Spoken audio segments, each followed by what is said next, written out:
अस्सलामुअलैकुम। उम्मीद है आप सब अल्लाह के फ़ज़ल से ठीक ठाक होंगे। मेरा नाम डॉक्टर इमरान है और वीडियो के साथ हाज़िर हूँ। और इस वीडियो पे मैं इस टॉपिक पे बात करूँगा कि आईएमसी रजिस्ट्रेशन जो है आयरिश मेडिकल काउंसिल के साथ जब आप लोग रजिस्ट्रेशन करना चाहते हैं तो उस पे ख़र्चा कितना आता है, ठीक है। क्योंकि बहुत सारे लोगों को ये पता नहीं होता कि इस पे मेरे कितने पैसे आएंगे, कितना ख़र्च आएगा डॉक्यूमेंट्स पे, और फिर आईएमसी रजिस्ट्रेशन पे, और आईएम रजिस्ट्रेशन फ़ीस कितनी है। तो इस सब के बारे में कई लोगों ने पूछा भी है, और मैं समझता हूँ कि ये ज़रूरी है कि आप लोगों को पता हो कि इस पे कितना ख़र्च आएगा मेरा आयरिश मेडिकल काउंसिल के साथ रजिस्ट्रेशन के लिए। आयरलैंड में जॉब करने के लिए आयरिश मेडिकल काउंसिल के साथ रजिस्ट्रेशन ज़रूरी है। आयरिश मेडिकल काउंसिल के साथ अगर रजिस्टर्ड ना हो आप, तो आप आयरलैंड में जॉब नहीं कर सकते। तो चले इस टॉपिक पे बात करेंगे। इस वीडियो में मैं ये चीज़ें कवर करूँगा कि कौन से डॉक्यूमेंट्स के कितने पैसे होते हैं, और आयरिश मेडिकल काउंसिल रजिस्ट्रेशन उसके कितने पैसे होते हैं, और उस पर तकरीबन कितना खर्चा आता है। इस वीडियो में मैं ये चीज़ें कवर करूँगा। नेक्स्ट वीडियो में फिर मैं आप लोगों को बताऊँगा कि जब आप लोग आयरलैंड आ रहे हो तो कितने पैसे आप लोगों के पास होने चाहिए फ़र्स्ट मंथ के लिए, ठीक है।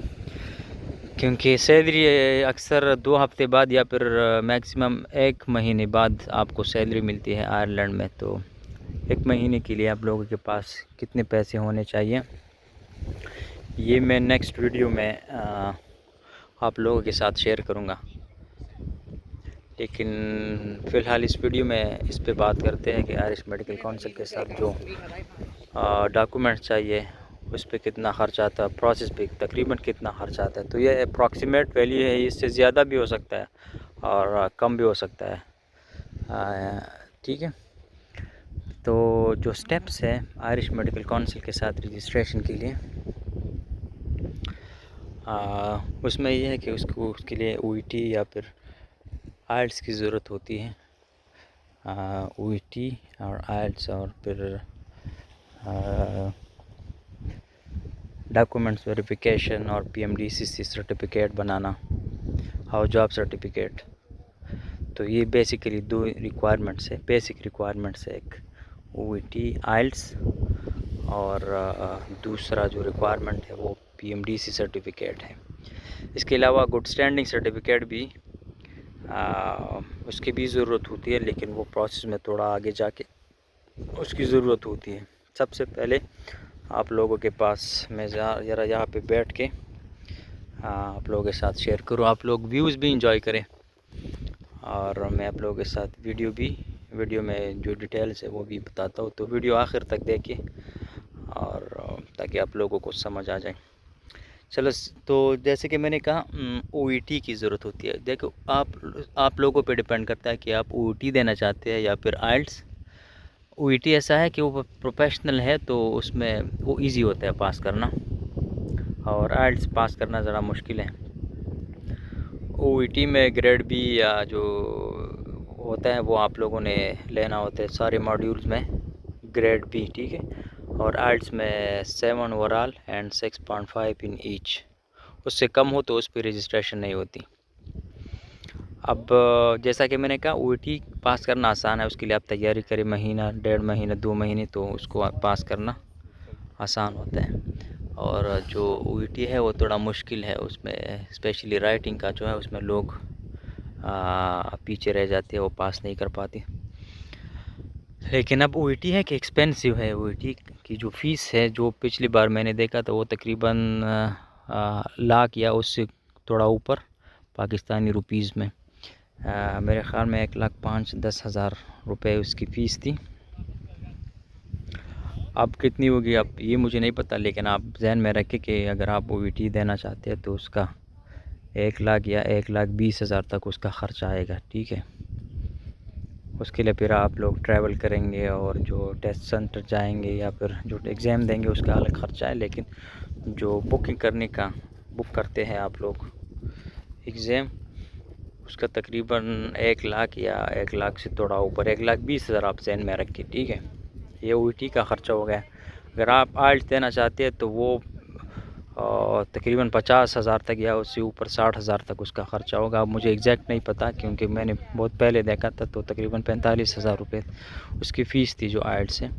अब मेरे ख़्याल में उसकी फ़ीस थोड़ी बढ़ गई होगी, तो 50-60 हज़ार वो आप उसको काउंट कर लें, ठीक है। ये तो OET या आइल्स की का ख़र्चा हो गया। आप फर्स्ट अटैम्प्ट में आप पास करेंगे तो आपका इतना ख़र्चा आएगा। ज़ाहिर है अगर आप दूसरा अटैम्प्ट भी देंगे तो फिर उसका भी ख़र्चा आएगा, ठीक है, तो फिर ख़र्चा बढ़ेगा, ज़्यादा होगा। सही है। इसके अलावा तो एक तो OET या आइल्स हो गया, एंड सेकंड बात PMDC हाउस जॉब सर्टिफिकेट। वो एक ऑनलाइन सर्टिफिकेट होता है। जो हाउस जॉब सर्टिफिकेट आपने हॉस्पिटल से लिया है उसके बेसिस पे एक ऑनलाइन एप्लीकेशन है PMDC वेबसाइट पे, उस पर जाके अप्लाई करते हैं और आयरलैंड में रजिस्ट्रेशन के लिए आपको एक हाउस जॉब सर्टिफिकेट मिल जाता है।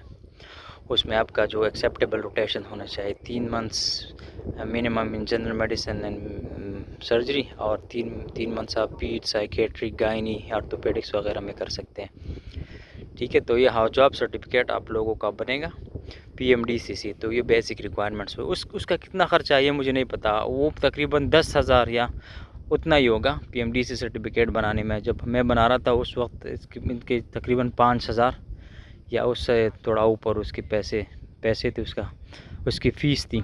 अब तकरीबन 10,000 आप लोग ले लें, तो ये PMDC सर्टिफिकेट की फ़ीस है, ठीक है। अब ये दोनों चीज़ें आप लोगों के पास है। फिर एक एपिक EPIC एपिक अकाउंट आप लोगों ने बनाना है, जिसके ज़रिए आप अपने क्रेडेंशियल या डॉक्यूमेंट्स वेरीफाई करते हैं, क्योंकि IMC में रजिस्ट्रेशन के लिए आपके डॉक्यूमेंट्स वेरीफाइड होने चाहिए एपिक से। अब आप लोग एपिक पे अकाउंट बनाएंगे तो उसका ख़र्चा है $130, ठीक है। उसकी फ़ीस है, एपिक अकाउंट की जो फ़ीस है वो $130 है। और अगर $130 को आप लोग पाकिस्तानी रुपीज़ में आजकल कन्वर्ट करें तो तकरीबन 40,000 रुपये बनेंगे, ठीक है। तो एपिक अकाउंट के 40,000 रुपये हो गए। अब एपिक से आप लोगों ने 2 क्रेडेंशियल्स मिनिमम वो वेरीफाई करने। एक डिग्री जो है, एपिक अकाउंट आप लोगों का बन जाए तो फिर उस पर डिग्री जो है आप लोगों की वो उसकी वेरिफिकेशन आप लोगों ने करनी है। और एक क्रेडेंशियल यानी एक डॉक्यूमेंट की जो वेरिफिकेशन है वो $100 है, ठीक है, $100 है, सॉरी, $100 डिग्री की और $100 हाउस जॉब सर्टिफिकेट की। तो $200 तो ये हो गए। तो $200 से तकरीबन आएंगे 80,000 रुपये, ठीक है। 40,000 रुपये बन गए एपिक अकाउंट के, और फिर 80,000 रुपये बन गए जो डॉक्यूमेंट्स वेरिफिकेशन है उसके, ठीक है। तो ये कितने 1,20,000 तो ये हो गए डॉक्यूमेंट्स के और एपिक वेरिफिकेशन। इसमें थोड़ा ऊंच नीच भी हो सकता है, ज़्यादा भी हो सकते हैं, थोड़े कम भी हो सकते हैं, लेकिन ये अप्रॉक्सीमेट है कि आप लोगों को अपने जहन में रखना चाहिए, सही है। फिर उसके बाद एक PMDC से गुड स्टैंडिंग सर्टिफिकेट PMDC से डायरेक्ट IMC आप लोगों ने सेंड करना होता है। उसके भी 10,000 रुपये आप लोग जहन में रखे हुए, ज़्यादा भी हो सकते हैं, 15,000 तक हो सकते हैं मेरे ख्याल में, लेकिन 10-15,000 आप लोग ये भी जहन में रखें, सही है। अब ये चीज़ें आप लोगों के पास आ गई। उसके बाद आयरिश मेडिकल काउंसिल के साथ रजिस्ट्रेशन, और फिर IMC जिसको IMC कम कहते हैं ना, आयरिश मेडिकल काउंसिल, उसकी रजिस्ट्रेशन फ़ीस जो है पर ईयर वो €560 है। कितने हैं? €560। तो ये मेरे ख़्याल में तकरीबन 1,70,80,000 रुपये तक पाकिस्तानी रुपए में ये बनते हैं। 1,60,70,80,000 रुपये, 2 लाख रुपये ले लें, ठीक है, 2 लाख रुपये एक साल की जो रजिस्ट्रेशन फ़ीस है। ये रजिस्ट्रेशन फ़ीस आपने हर साल पे करना होता है आयरिश मेडिकल काउंसिल को, ठीक है, €560। उम्मीद है आपको समझ आई हुई। तो 2 लाख रुपए ये हो गए, ठीक है। तो ये पूरी जो डिटेल्स हैं डॉक्यूमेंट्स के और आयरिश मेडिकल काउंसिल रजिस्ट्रेशन के और उस पर कितना ख़र्चा है ये मैंने आप लोगों को बता दें। तो इसकी समरी ये है कि आइल्स OT पे तकरीबन 1 लाख या 1,20,000, उसके अलावा PMDC सर्टिफिकेट पे तकरीबन 10,000, इसके अलावा एपिक अकाउंट पे 40,000 और उस पर डॉक्यूमेंट्स वेरिफिकेशन पे तकरीबन 80,000 रुपये ये, और फिर आयरिश मेडिकल काउंसिल के साथ रजिस्ट्रेशन पे 2 लाख रुपए। तो ये तकरीबन बन गए 2 3 4 4 4.5 लाख रुपए। अब जहन में रखें कि जो प्रोसेस है आयरिश मेडिकल काउंसिल के साथ रजिस्ट्रेशन में, इस पे आप लोगों के तकरीबन 4 से 4.5 लाख रुपए लगेंगे पाकिस्तानी। ठीक है, तो ये एक रफ़ आइडिया है और फिर मिलेंगे।